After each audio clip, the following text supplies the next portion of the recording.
अस्सलाम वालेकुम, मैं हूँ हुसनैन। आप देख रहे हैं नया पाकिस्तान। इस वक्त मैं सुप्रीम कोर्ट में मौजूद हूँ और आप ये देख सकते हैं पाकिस्तान तहरीक इंसाफ की ख़वातीन जहाँ सुप्रीम कोर्ट पहुँची हुई हैं। महसूस नशिस्तों का केस लगा हुआ है, उसको आप सुन रहे हैं, केस को एंजॉय कर रहे हैं। जस्टिस अतर अमीनुल्लाह के रिमार्क्स आप देखते हैं, काजी फायद ईसा के रिमार्क्स आप देखते हैं। और अभी ये मनाजर हैं सुप्रीम कोर्ट के। पाकिस्तान तहरीक इंसाफ की ख़वातीन एक बड़ी तादाद में मौजूद हैं, विक्ट्री का निशान बना रही हैं। समात मुलतवी हुई है, लेकिन ये सोच रही हैं कि ये यहाँ से अपना फ़ैसला जीत जाएंगी। ये मनाजर हैं यहाँ सुप्रीम कोर्ट के, ये मनाजर हैं सुप्रीम कोर्ट।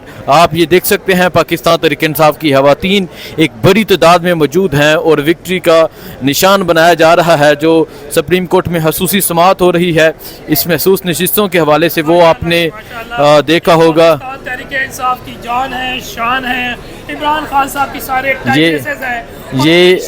ये आप मनाजर फैसला आएगा और ये मखसूस नशिस्तें इनको मिलेंगी इंशाल्लाह। ठीक है, ये आप देख सकते हैं, ये वकील साहब हैं जो कह रहे हैं कि तमाम महसूस नशिस्तें मिलेंगी और अभी से ही ये विक्ट्री का निशान बनाया जा रहा है। पाकिस्तान तहरीक इंसाफ की ख़वातीन एक बड़ी तादाद में। मैडम, क्या कहना चाहेंगी? आज तो विक्ट्री का निशान आपने पहले ही बना दिया है, आप पर उम्मीद है कि आपको यहाँ से महसूस नशिस्तें मिल जाएंगी? जब आवाम ने हमें जिता दिया है ना, तो फिर ये जो कानून की पेचीदगियां लेके इलेक्शन कमीशन जो मर्जी कर ले। कोशिश भी बड़ी की, 17 सीटों वालों को फॉर्म 47 के जरिए अंदर बिठा भी दिया है, लेकिन इंशाल्लाह एंड में जीतेगी अवाम ही। मैंडेट जिनका है उसको ये दूसरों को नहीं दे सकते। प्रोपोर्शन ऑफ रिप्रेजेंटेशन, आइन की रूह, जमहूरियत की रूह ये कहती है कि जिसकी एक सीट है उसको आप 4 रिजर्व सीटें नहीं दे सकते, क्योंकि रिजर्व सीट, याद रखें, उसका इक्वल राइट्स होते हैं, इक्वल वो मेंबर होती हैं। इसलिए और अंदर जब लेजिस्लेशन हो रही हो, अंदर जब कोई वोटिंग हो रही हो, तो वो वोट इक्वल काउंट होता है। आप ये नहीं कर सकते कि आपकी वैसे सीटें नहीं आई हैं, मैदान में आप निकले तो फारिग हो गए, तो आपको मिठाई के डब्बों में जो है वो रिजर्व सीटें भेज दी जाएं और वहाँ पे आपकी सारी कमी कोताहियाँ पूरी करके 2/3 मेजॉरिटी दी जाए। फिर वो जो वज़ीर कानून है वो वहाँ से बैठ के अंदिया दें कि अब हम, जैसी सर्जरी हमारे घरों में होती रही है किसी की, उस तरह की सर्जरी एक हम आइन की भी करने लगे हैं, लेपा पोती करके उसको जो है वो 60 से 30 साल का बना के और अपनी मर्जी के फ़ायदे लेंगे। ऐसे नहीं होने देंगे। मैडम, ये हम देख रहे हैं और ये सुप्रीम कोर्ट में तो जलसे जैसी सूरत हाल रोजाना नजर आती है। ख़वातीन एक बड़ी तादाद में पहुंच जाती हैं, क्या कहेंगे आप? ये सुप्रीम कोर्ट गार्डियन है अवाम के राइट्स की। आज हमारे बहुत सारे मोतबर जजेस ने ये बात की और ऊपर उसके एक आयत लिखी हुई होती है, और वो मैं समझूंगी कि उस आयत का स्पिरिट ज़रूर देखिएगा कि ये अवामुन्नास के वोट के लिए या उसके अवामुन्नास के हक के लिए ये सुप्रीम कोर्ट है। ये आम अवाम है, इनमें से ना कोई पापा की परी है, ना किसी के अब्बा जी यहाँ पे प्रेसिडेंट फलाने हैं, ना अम्मा जी प्राइम मिनिस्टर फलानी है। ये आम अवाम है। ये पाकिस्तान तहरीक इंसाफ अवाम की, ये ख़वातीन की, पाकिस्तानी ख़वातीन की रिप्रेजेंटेशन करने वाली पॉलिटिकल वर्कर्स हैं। और ये इनमें से कोई देख लें, कैमरा घुमा के दिखा दें कि इमरान खान की 4 बहनों में से कोई एक नहीं है, इमरान खान की वो जो बीवी जिसके ऊपर इतनी बातें करते हैं उनमें से कोई नहीं है, ना इधर उनकी कोई भांजी है, ना कोई कज़न है, कोई रिश्तेदार नहीं है, सारी पॉलिटिकल पार्टी की वर्कर्स हैं। और यही नॉमिनेट हो रही हैं आपकी रिजर्व सीट्स पे, जो आम आवाम को, हर केडर को, हर जो हमारा तबका है, पढ़ी लिखी ख़वातीन हैं, डॉक्टर्स हैं, इंजीनियर्स हैं, आर्किटेक्ट्स हैं, लॉयर्स हैं, उस सब को रिप्रेजेंट करती हैं। तो ये अपना हक लेने आई हैं और सुप्रीम कोर्ट में नहीं आएंगे तो कहाँ जाएंगे? क्या समझती हैं, महसूस नशिस्तें मिलने जा रही हैं तहरीक इंसाफ को?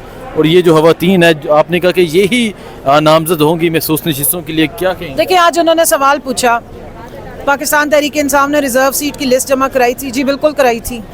और फिर वो इलेक्शन कमीशन में स्टेटमेंट कर रहा था कि जी इनमें से किसी ने भी आज तक PTI के फॉर्म ही नहीं जमा कराए।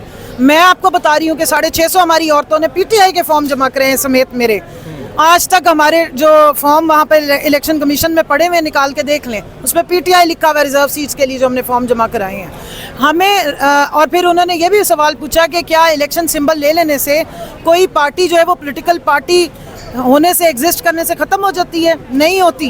लेकिन इलेक्शन कमीशन ने हमें खुद कहा, उन्होंने कहा अब आप पॉलिटिकल पार्टी नहीं रहे हैं तो आपको तो सीटें भी नहीं मिल सकती। उन्होंने हमारे पेपर्स और हमारी जो लिस्टें वो वापस कर दी हैं और मेरी पटिशन फाइल हुई है, इलेक्शन कमीशन में एप्लीकेशन है 24 दिसंबर की, उसका डायरी हुई भी है, मैं नंबर दे देती हूँ, वो भी ज़रूर दिखाएं और पूछें उनसे कि आज तक आपने क्यों जवाब नहीं दिया।